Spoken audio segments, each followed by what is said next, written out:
Mets-moi de la moutarde. Salut tout le monde. Comment ça va? Bien heureux de vous retrouver. Jeudi, le jour avant. Jeudi, le 26 de juin, ça grenouille, ça bouge. Les nouvelles aux quatre coins de la Ligue nationale font état de conversations importantes. C'est drôle d'ailleurs, hein? Comment je vous dirais bien ça? Les directeurs généraux travaillent fort d'un coin. Il n'y a pas meilleure façon de le résumer. C'est comme s'ils roulaient tout en F-150 Lightning. C'est comme s'ils étaient tous construits pour travailler fort d'un coin. Comme lui. Comme le F-150 Lightning. Qu'est-ce que tu fais? On travaillait fort. On travaillait très fort. Oh, peut-être manquer d'intensité. Pierre Pagé. Non. On travaille fort d'un coin. C'est ce que les directeurs généraux de la Ligue nationale font. Je trouve ça curieux parce que tout le monde dit que c'est un marché... il y a beaucoup d'acheteurs, tout le monde veut acheter, mais personne ne veut vendre. Puis finalement, tout le monde vend, puis tu regardes le prix payé par les acheteurs, puis tu dis, ben voyons donc. Qu'est-ce que j'ai pas compris? Et tout ça, je prends en exemple la transaction Evander Kane, 24 heures plus tard, j'en reviens pas encore. Et tout ça, ça me dit que si tu travailles fort d'un coin, tu peux fabriquer un deal qui a de l'allure. Tu peux constituer une transaction qui fait du sens.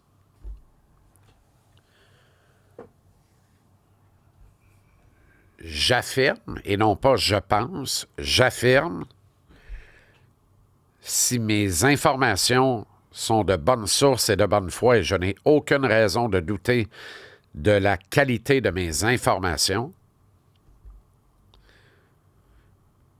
que le Canadien prépare quelque chose d'intéressant à très intéressant à très, très intéressant.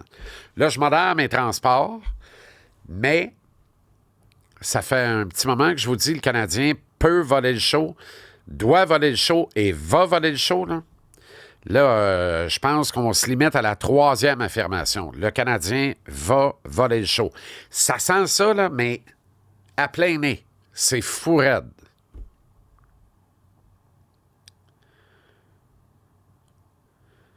Malheureusement, Caleb Desnoyers n'est pas la cible de prédilection, le plan A du Canadien. Mais c'est le plus beau des plans B, par exemple. Et là, je m'explique. Le plan A du Canadien, c'est de régler son problème dans le top 6 en attaque, idéalement avec un centre. Et de le régler via transaction. Les choix 16 et 17, là, ils sont totalement disponibles. Il n'y a pas beaucoup de choix de l'encan du Canadien cette année qui ne sont pas disponibles. Il y a toujours bien une maudite limite à avoir des choix de repêchage, à réclamer des espoirs. Tu as droit à 50 contrats, 23 de la Ligue nationale en même temps. Tu vas mettre ce monde-là où? Fait que tu t'exposes à devoir par la suite les monnayer, les transiger. Or, des jeunes espoirs réclamés. Je vais vous donner un exemple. Sean Farrell a moins de valeur là, malgré tout le succès qu'il vient de remporter à Laval. Il a moins de valeur là que le jour où il ne s'appelait pas encore Sean Farrell. Comprenez-vous ce que je veux dire? Avant d'être réclamé, le choix qu'il représentait avait plus de valeur que ce qu'il est devenu à ce jour, c'est-à-dire Sean Farrell. Joshua Roy a plus de valeur que avant d'être réclamé. C'est un choix de 5e tour. Fait que c'est pas pareil. Mais il y a beaucoup de choix dans les 3 premières rondes, y incluant la première, les choix tardifs de première ronde, que le numéro du choix, au total de l'encan, a plus de valeur que le gars qui est réclamé. Dans une moyenne de 1 à 5 ans suivant le repêchage. Puis dans plusieurs cas, ça périclite. Autrement dit, il y a beaucoup d'appelés, il y a peu d'élus. Ce que je veux dire par là, c'est que la valeur du Canadien réside dans le nombre de choix qu'il possède. Mais bouge-les. Sinon, la valeur va péricliter. Tu peux les réclamer, mais ils vont aller se gaspiller. Tu n'auras pas de place assez pour les mettre en valeur, pour les mettre dans une belle vitrine. Tu vas manquer à leur développement. T'aides pas l'athlète, t'aides pas l'organisation. Peut-être que c'est une philosophie, il y en a que c'est ça. On y va au volume, puis sur le volume, on va en pogner un bon. OK? Mais quand t'arrives à faire un move après, là, puis que là, l'autre GM veut danser avec toi, là, bien là, tu te ramasses à dire, OK, on va essayer de passer un tel, puis peut-être que celui que tu veux passer, c'est une erreur. C'est une grave erreur. Marc Bergevin voulait Cody Glass dans la transaction avec Vegas. Vegas voulait absolument pas bouger Cody Glass. Finalement, consentit à bouger Nick Suzuki. On prend-tu Cody Glass ou Nick Suzuki hier, aujourd'hui, demain? C'est un exemple pour illustrer le propos. Alors, les choix 16-17, bouge-les. Puis n'importe quel autre choix que tu as dans l'encan, bouge-les. Il n'y a pas de problème avec ça. Si la demande est là, fais-le. Parce que tu vas réclamer des gars qui ont peu ou pas d'espoir, même au rang 16 et 17. Parce que la vraie vérité crue de ce repêchage-là, il n'y a rien. Il n'y a rien. Après les 2 premiers choix, c'est la loterie pure. Je le répète, mais trompons-nous pas, Chicago met son 3e choix total en disponibilité. S'il y avait une certitude avec le 3e choix total, Chicago le garderait. Ils sont en lente reconstruction. Pourquoi tu échanges le 3e choix total? Bien parce qu'il y a valeur égale au 10e choix total, dépendant de tes besoins, de l'envie que tu as ou du croche que tu as sur un ou un autre. Il n'y a pas d'évidence après les 2 premiers choix. Matthew Schaefer, le petit Misa, après, là, voilà pourquoi le Canadien peut s'adjuger les services de Caleb Desnoyers en berlificotoriant une transaction avec Chicago, qui prendrait certainement les choix 16-17 ou un des deux, plus un jeune défenseur dans le vent de l'organisation, peut-être un jeune attaquant, peut-être Farrell pour ne pas le nommer. À voir, à voir. Rien d'impossible de ce côté-là. Mais ce n'est pas le plan A, c'est pas la priorité. Mais le Canadien a ciblé Caleb Desnoyers et si l'opportunité se présente, il devient le plan B pour sauver la face sur le parquet vendredi soir et exciter tout le Québec. Mais tes choix 16-17 puis tes jeunes espoirs doivent d'abord te servir à bâtir, construire une transaction pour acquérir un vétéran établi qui a ses lettres de noblesse et que tu vas loger sur le top 6 en attaque, idéalement au centre. Ça demeure le plan A. Si ça ne marche pas, plan B, ramasse le 3e choix de Chicago et prends Caleb Desnoyers, 3e choix total de l'encan. Il n'y a pas 5 gars qui peuvent faire le saut immédiatement dans la Ligue nationale, dans ce repêchage-là. Il n'y en a probablement même pas 3. Mais il y en a un qui est proche de faire le saut dans la Ligue nationale, à part Schaefer, c'est Caleb Desnoyers. Puis c'est pas moi qui le dis, là. Information vérifiée, contre-vérifiée, contre-vérifiée, bien pondérée. Caleb Desnoyers peut réaliser l'exploit qu'a réalisé Patrice Bergeron il y a 20 ans, qui était passé du Titan d'Acadie Bathurst à 17 ans aux Bruins de Boston à 18 ans. Est-ce que les Bruins l'ont regretté? Non. Patrice, quand il va être prêt, va être président des opérations hockey des Bruins de Boston. C'est le siège qui l'attend. C'est l'un des grands de cette par ailleurs grande organisation. Je ne dis pas que Caleb Desnoyers va avoir une carrière similaire à Patrice Bergeron. Ce serait formidable. Mais ce petit gars-là a tout. Puis ça va me faire de la peine d'entendre son nom dans la bouche d'un directeur général si celui-ci n'est pas Kent Hughes. Mais évidemment, moi aussi, je suis pour une progression l'an prochain de l'équipe. Et pour y parvenir, ça prend un vrai centre de deuxième trio ou un autre allié top-notch pour accompagner Demidov puis donner le break à Doc encore. Je ne peux pas croire qu'on va refaire la même bêtise en espérant un meilleur résultat. Moi, j'ai confiance en Kirby Dach et je mise sur Kirby Dach, pas au centre. Même pas au centre d'un troisième trio. Je vois Kirby Dach à l'aile d'un troisième trio dominant et pesant qui brasse la soupe, qui fait le cycling de la rondelle dans le fond du territoire ennemi, qui est dans la face de l'adversaire, qui se tient debout en disant « Come here, mon sale », comme le Bleuet bionique l'avait fait à un Broad Street Bullies de Philadelphie dans les années 70. Je crois à ça. Mais je ne crois pas à Kirby Dach au centre. Il y a une autre affaire auquel je ne crois pas, puis j'ai hâte en joie le vert qu'on cesse de faire du clic inutile. J'adore Caleb Desnoyers, vraiment.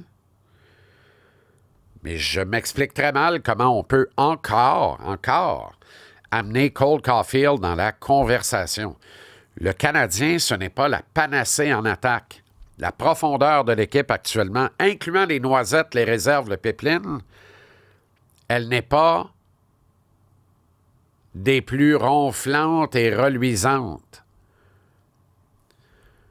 On cherche du renfort dans le top 6. Si pour en acquérir, ça coûte un membre établi du même top 6, on déshabille Paul pour habiller Pierre. On ne veut pas faire ça. Pire, prendre Cole Caulfield et l'impliquer dans une transaction qui permet de réclamer Caleb Desnoyers. What the hell? Pour vrai? Je fais de l'adoration de Caleb Desnoyers puis de tous les Québécois. J'en veux plus que passer avec le Canadien. Le Canadien doit en avoir le double du club qui en a le plus ailleurs dans la Ligue. J'exagère à peine. Faut qu'il soit bon, faut qu'il fasse la job. J'adore Caleb Desnoyers, c'est une vraie cible de choix. Mais si ça coûte Cole Caulfield, ben non, je comprends même pas qu'on en parle. Caulfield a démontré une maturité dans son jeu la saison passée. Ça en fait une valeur sûre, pas dans le top 6, dans le top 3. Caulfield et Suzuki comme soudés. On ne touche pas à ça. Ça va très bien ensemble. C'est le lait dans la aéro. C'est le caramel dans le caramel. C'est Tigus avec Timous. C'est moi avec toi.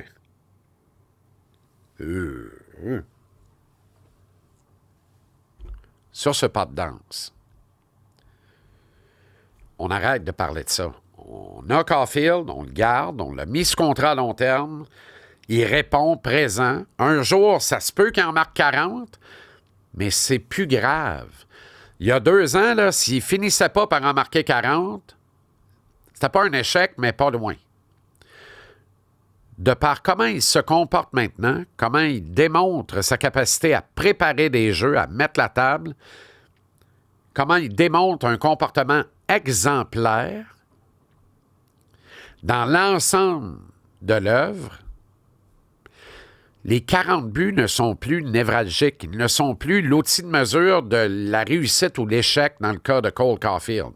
On a un attaquant complet qui se comporte de façon responsable, qui a une énergie contagieuse, qui est un coéquipier que tous les coéquipiers adorent, qui est un meneur à sa façon parce que son vent de fraîcheur, son sourire légendaire proverbial, sa façon de tout prendre du bon côté des choses, jette un vent de positivisme, d'enthousiasme, d'optimisme dans le vestiaire et sur la glace. On a Caulfield, on le garde. End of story. Si on peut aller chercher des noyés, on y va. Si on a l'échec du projet Crosby ou d'un autre à voir, je rappelle que moi, là, le plan B au centre, c'est Mikael Granlund. Parce que plein de qualités extraordinaires. Non, il n'est pas grand et gros, mais il joue grand et gros. Il a du nerf, il se tient debout. Il a du papier sablé dans lui. Il ne recule pas devant personne. Il paye le prix. C'est un vrai centre naturel responsable. T'sais, on ne connaît pas l'avenir avec Devo. Là. Moi, je pense qu'il va rester. À l'usure, le Canadien va le garder. Mais si on devait le perdre et il devait partir, on n'aura pas trop de signer un gars comme Granlund. Mais tu sais, ça ne peut pas être Granlund puis c'est tout. Ça pourrait être Granlund et Desnoyers. À défaut d'être Crosby, puis là, d'attirer Marchand. Marchand qui va rester en Floride, anyway. Mais, sait-on jamais. Viens-t'en donc. Viens jouer avec Sid. Les deux dans le chandail bleu, blanc, rouge. Allez être beau comme des camions. Vous allez aller aux Jeux olympiques sous l'unifolié. Puis on va vous regarder, nous, partisans du Canadien, on va être fiers. Bon, là, je délire. C'est le grand rêve. Mais pourquoi, quand on rêve, on délire? Et si pour rêver, il faut délirer, alors je continue le délire. Parce que je refuse d'arrêter de rêver. J'espère que tu es à la même place que moi là-dessus. On a le devoir de rêver. C'est impératif. Alors, Crosby est là, dans l'univers. Marchand est encore là. Sam Bennett. T'sais. Là, c'est du délire pur. Mais ne nous limitons pas. Whoop, Mikael Granlund. Whoop, Caleb Desnoyers. Puis whoop, Caulfield, on le garde. On a des choix. On a des jeunes espoirs. À Montréal ou à Laval. À Montréal, c'est surtout en défense. C'est sûr que Albert est dans les discussions. Là. Je sais que ça ne te plaît pas. Ça ne me plaît pas particulièrement non plus. Mais c'est certain que Jack Ive fait partie des discussions. Peut-être même Florian, dans une moindre mesure. Je pense que Struble intéresse Per Pisson, le fameux Suédois. Prénom Per, nom de famille Son. Personne. Mailloux doit alimenter d'une certaine façon les discussions.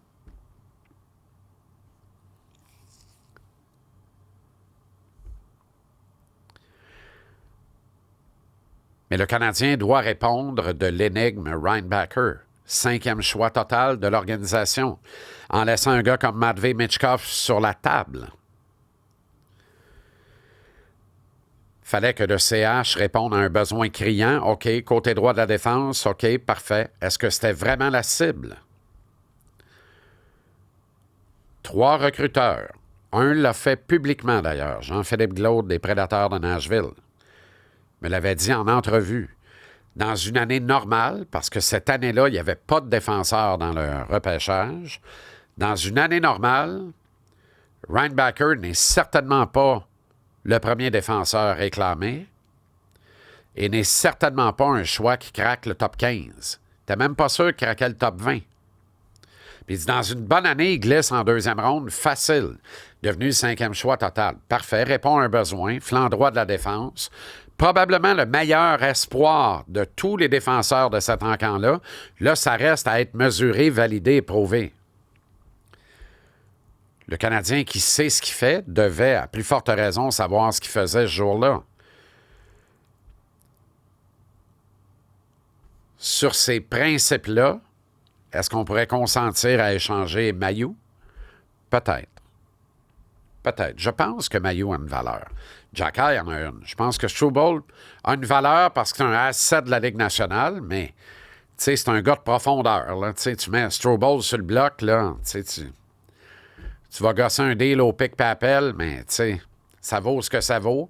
Mais le GM qui acquiert Struble acquiert un bon athlète, un bon être humain, un bon individu, un étudiant de la game, qu'on voit le plafond, mais il ne l'a pas tout à fait atteint encore. Il manque une coche, là, tu sais. Que si tu le piques à la bride, là, ah ouais, dans la fesse, bing, peut-être qu'il va y avoir du papier sablé et du méchant. Parce qu'il est tellement fort comme un bœuf, physique d'Apollon. On dirait Éric Oziel dans l'Ancien Compte. Alors, il peut t'en donner un peu plus que ce qu'il offre actuellement, mais il peut surtout être là.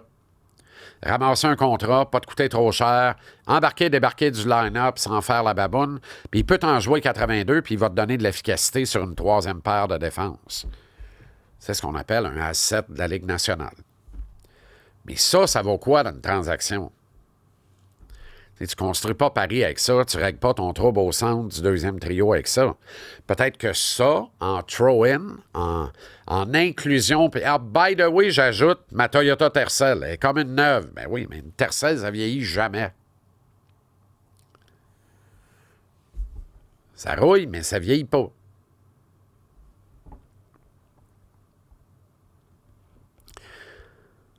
Point central, Caleb Desnoyers. C'est un plan B+, ou A-, appelle-les comme tu veux.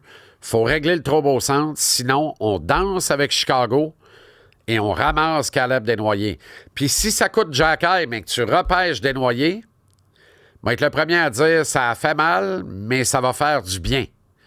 Puis j'espère que vous allez être nombreux à me suivre dans cette démarche-là, bien que je suis d'accord avec toi, puis toi, puis toi, puis toi, puis toi là-bas. L'idéal, on garde Jacky, puis on ramasse Desnoyers, puis on règle notre trouble au centre. Mais régler temporairement en attente de Michael Age, ça s'appelle Michael Granlund. Mais si tu le règles avec un Sidney Crosby de ce monde, oublie le plan Desnoyers, là. Tu ne peux pas tout faire. Mais le Canadien, j'ai commencé avec ça, puis je termine avec ça, va faire. Le Canadien va faire quelque chose de significatif. On ne sera pas sur le deck demain soir à regarder ça, puis avoir deux obscurs être réclamés au rang 16 et 17, ou un obscur, puis le petit Carbonneau, puis on va dire, ah, bon, on est content, on s'en va se coucher avec ça. Ça va bouger. Ça va bouger. Jusqu'au 30 juin, profite de l'offre de location, zéro comptant, aucun cash nécessaire, aucun acompte. Parlant de bête, là, gamin à bête. Bête féroce qui rugit sans bruit. Extraordinaire. Ford Mustang Mach-E, 100% électrique, 100% adrénaline. 5 puis Wayne, 599$ par mois sur 60 mois.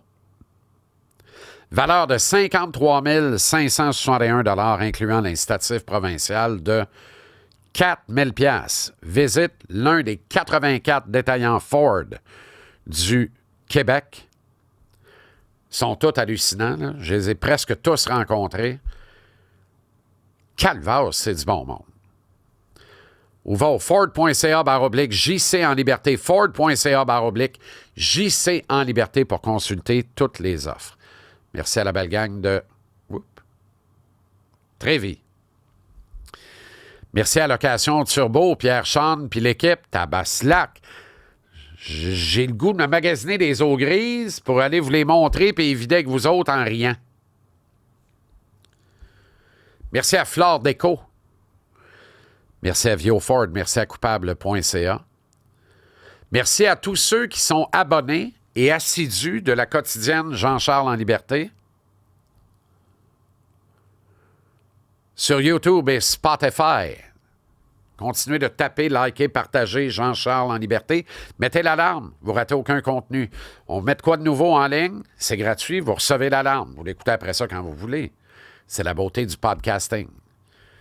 Merci de continuer de nous suivre, de liker et partager sur nos plateformes sociales. Facebook, Twitter X, TikTok et la Instagram.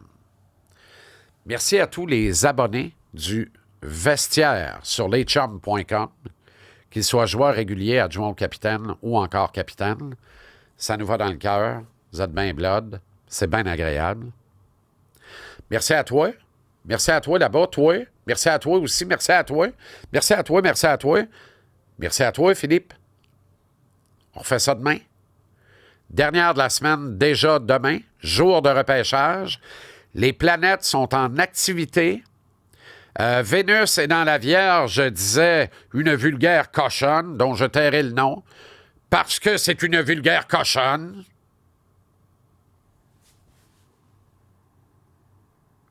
Merci à toi. À demain.